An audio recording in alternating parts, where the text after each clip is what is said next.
नमस्कार दोस्तों, स्वागत है आपका आज की बड़ी खबर में। आज तारीख है 27 नवंबर 2025, दिन गुरुवार। लेकर आए हैं हम मध्य प्रदेश से जुड़ी वो सबसे बड़ी सुर्खियां जो आपके लिए जानना बेहद जरूरी है। मध्य प्रदेश की बड़ी खबर।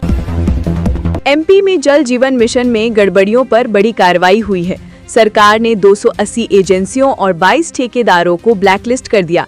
गलत डीपीआर और अनियमितताओं पर 141 अफसरों और 187 एजेंसियों को नोटिस जारी किया गया। टेंडर प्रक्रिया का उल्लंघन करने वाले 10 अधिकारियों पर भी कार्रवाई हुई है। सरकार ने साफ कहा, लापरवाही बर्दाश्त नहीं होगी। दिल्ली के वसंत विहार में कमला पसंद पान मसाला मालिक कमल किशोर की बहू दीप्ति चौरसिया का शव फांसी पर मिला। 40 वर्षीय दीप्ति ने सुसाइड नोट में लिखा कि रिश्ते में प्यार और भरोसा नहीं बचा था।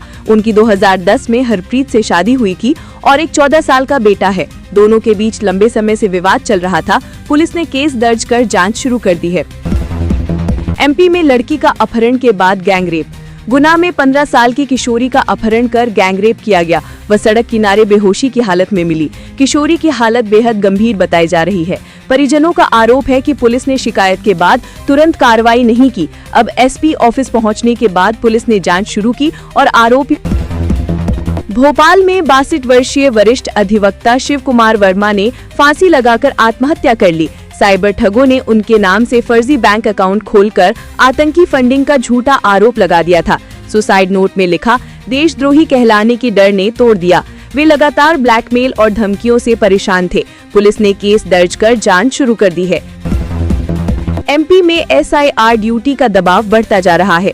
बैतूल में ड्यूटी के दौरान शिक्षक बिहारी लाल को हार्ट अटैक आया। हालत गंभीर होने पर उन्हें भोपाल एम्स रेफर किया गया। पिछले 10 दिनों में 6 बीएलओ की मौत से चिंता बढ़ी है। परिजनों का आरोप, टारगेट के दबाव ने सबको तनाव में डाल दिया है। एमपी वासियों के लिए जरूरी खबर। एमपी में 2 दिन बाद ठंड फिर बढ़ने वाली है। सुबह और रात में कोहरा छा रहा है। ड्राइविंग में सावधानी की सलाह दी गई है। दिसंबर से कड़ाके की ठंड का दौर शुरू होगा। भोपाल में 84 साल बाद और इंदौर में 25 साल बाद नवंबर की ठंड ने रिकॉर्ड तोड़े हैं। पीएम मोदी ने एक्स पर संविधान निर्माताओं को श्रद्धांजलि दी। उन्होंने कहा कि हमारा संविधान इंसानी इज्जत, बराबरी और आजादी को सर्वोच्च महत्व देता है। पीएम ने लिखा, संविधान हमें अधिकार देता है, साथ ही नागरिक जिम्मेदारियां याद भी दिलाता है। इन जिम्मेदारियों को निभाना ही मजबूत लोकतंत्र की असली नींव है। हरियाणा की रोहतक में बड़ा हादसा हो गया। नेशनल लेवल खिलाड़ी 16 वर्षीय हार्दिक की बास्केटबॉल प्रैक्टिस के दौरान मौत हो गई। बास्केटबॉल अचानक उसके सीने पर गिर गया। अस्पताल ले जाया गया, लेकिन कुछ देर में हार्दिक ने दम तोड़ दिया। सीसीटीवी फुटेज सामने आया है। आज इन जिलों के दौरे पर सीएम मोहन आज भोपाल, इंदौर और उज्जैन के दौरे पर रहेंगे। भोपाल में वे जूनियर नेशनल रोइंग चैंपियनशिप में शामिल होंगे। इंदौर में यूनिटी फॉर रन यात्रा में हिस्सा लेंगे। गौतमपुरा में भावांतर योजना की राशि जारी करेंगे। उज्जैन में आकाशवाणी केंद्र का उद्घाटन करेंगे। संविधान भारत की आत्मा। एमपी के सीएम मोहन ने संविधान दिवस पर शुभकामनाएं दी। उन्होंने कहा कि हमारा पवित्र संविधान भारत की आत्मा और लोकतंत्र की सबसे मजबूत आधारशिला है। ये नागरिकों को अधिकार देता है, साथ ही कर्तव्य और अनुशासन की प्रेरणा भी देता है। सीएम ने विकसित भारत के लिए संविधान के आदर्शों पर चलने का आह्वान किया। आज राष्ट्रीय संविधान दिवस मना रहा है। इस वर्ष का थीम हमारा संविधान हमारा स्वाभिमान रखा गया है। मुख्य समारोह नई दिल्ली के संविधान सदन में होगा। राष्ट्रपति, उपराष्ट्रपति, पीएम मोदी और लोकसभा अध्यक्ष कार्यक्रम में शामिल होंगे। इंदौर के उमरी खेड़ा एडवेंचर पार्क में पहली बार रात का नाइट सफारी शुरू। जंगल में 24 घंटे रुकने की सुविधा उपलब्ध। चार्ज 750 से 3100 रुपए। 350 रुपए प्रति व्यक्ति में पार्किंग, एंट्री, 2 बार नाश्ता और 1 समय का खाना शामिल। ऑनलाइन बुकिंग के लिए mpforest.gov.in/ecotourism/ecobooking। गुवाहाटी टेस्ट में साउथ अफ्रीका ने भारत को 2-0 से क्लीन स्वीप किया। ये 25 साल बाद भारत के खिलाफ घरेलू दोहरे मैचों की हार है। पहले टेस्ट में भारत को 30 रन से और दूसरे में 408 रन से हार मिली। साउथ अफ्रीका ने 2000 के बाद पहली बार भारत को घरेलू सीरीज में 2-0 से हराया। नासिक में शिवसेना की पूर्व विधायक निर्मला गावित को कार ने टक्कर मार दी। हादसे के समय वे अपने पोते के साथ सड़क पर थीं। निर्मला गंभीर रूप से घायल हो गईं। सोशल मीडिया पर हादसे का वीडियो वायरल हो रहा है। पुलिस 24 घंटे बाद भी आरोपी को पकड़ने में नाकाम रही। ग्वालियर हाई कोर्ट ने शिक्षकों की समस्याओं पर सुनवाई की।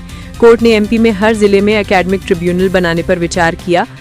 राज्य सरकार को 4 सप्ताह में प्रगति रिपोर्ट पेश करने के निर्देश दिए गए। एकेडमिक ट्रिब्यूनल से शिक्षकों की समस्याओं पर जल्दी सुनवाई होगी। अगली सुनवाई 14 जनवरी 2026 को होगी। एमपी किसानों को बड़ी राहत मिली है। सीएम मोहन ने गौतमपुरा के कार्यक्रम में सोयाबीन भावांतर योजना की राशि जारी की।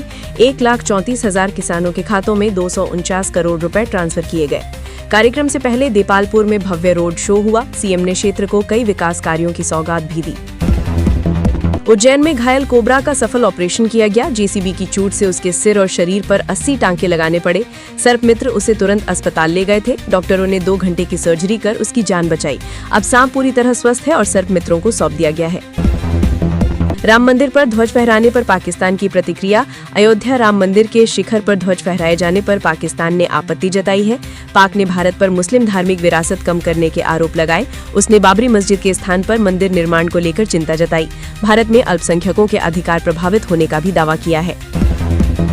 रेयर अर्थ पर मोदी सरकार का बड़ा फैसला। कैबिनेट ने 7,280 करोड़ की rare earth permanent magnet manufacturing योजना को मंजूरी दी।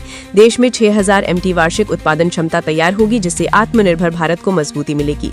साथ ही पुणे मेट्रो विस्तार, ओखा कनालूस रेल डबलिंग और बदलापुर करजत तीसरी चौथी लाइन को भी स्वीकृति मिली। भोपाल के जहांगीराबाद में वरिष्ठ एडवोकेट शिव कुमार वर्मा ने फांसी लगाकर आत्महत्या कर ली। सुसाइड नोट में लिखा कि ठगों ने फोन पर उन्हें साजिश में फंसाने और गिरफ्तारी की धमकी दी थी। डर और दबाव में उन्होंने ये कदम उठाया। पुलिस मामले। अब एमपी में शिक्षकों को 10 दिन की अधिक छुट्टी मिलेगी। 1 जनवरी 2026 से लागू होंगे नियम। प्रदेश सरकार कर्मचारियों के हित में जल्द ही 3 बड़े कदम उठाने जा रही है। 4.5 लाख से अधिक शिक्षकों को वर्ष में 10 दिन का अर्जित अवकाश मिलेगा। वहीं सेवानिवृत्ति के बाद 100% अर्जित अवकाश के नकदीकरण की सुविधा भी मिलेगी। सरकारी नौकरी के लिए 2 बच्चों की शर्त भी हटाई जा रही है। जनवरी 2026 से ये प्राविधान लागू हो जाएंगे। अयोध्या नगर इलाके में सोशल मीडिया पर एक शातिर युवक ने इंस्टाग्राम पर अपने जाल में फंसाकर युवती से दोस्ती कर ली थी। उसके बाद आरोपित ने युवती के साथ दुष्कर्म किया। जब युवती ने विरोध किया तो आरोपित ने उसे शादी का झांसा दे दिया और करीब 3 साल तक उसका शोषण करता रहा। कुछ दिनों से आरोपित उससे बात नहीं कर रहा था और शादी से भी इनकार कर दिया था, जिससे परेशान होकर उसने पुलिस में FIR दर्ज कर ली। मुरार के खुरैरी गांव में जमीन विवाद में मारपीट और गोलीबारी के आरोपी कपिल यादव को पुलिस ने मुठभेड़ में पकड़ा। उसके पैर में गोली लगी। कपिल का चचेरा भाई अमन यादव भी कट्टे के साथ गिरफ्तार हुआ। इसके जवाब में कपिल के भाई अरविंद यादव ने साथियों के साथ सदर बाजार में सराफा कारोबारी महावीर जैन और बेटे आकाश जैन पर 11 गोलियां चलाईं। घटना के बाद इलाके में तनाव है और पुलिस अलर्ट पर है। सॉफ्टबॉल खिलाड़ी और विक्रम अवार्ड विजेता नीलू गौड़ ने साबित कर दिया कि ड्यूटी और समर्पण सिर्फ शब्द नहीं बल्कि अपनी सीमाओं से आगे बढ़कर निभाया जाने वाला वादा है। मां कैंसर से लड़ रही थी। घर पर हालात बेहद मुश्किल थे, लेकिन नीलू ने तब भी अपना कर्तव्य निभाया। उनका ये समर्पण उस समय और भी बड़ा हो गया जब उनकी मां का निधन हुआ। उनका जज्बा देख अफसर भी भावुक हो गए।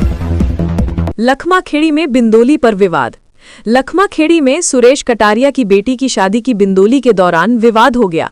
गांव के कुछ लोगों ने बिंदोली निकालने का विरोध कर गाली गलौज और जाति सूचक शब्दों का इस्तेमाल किया।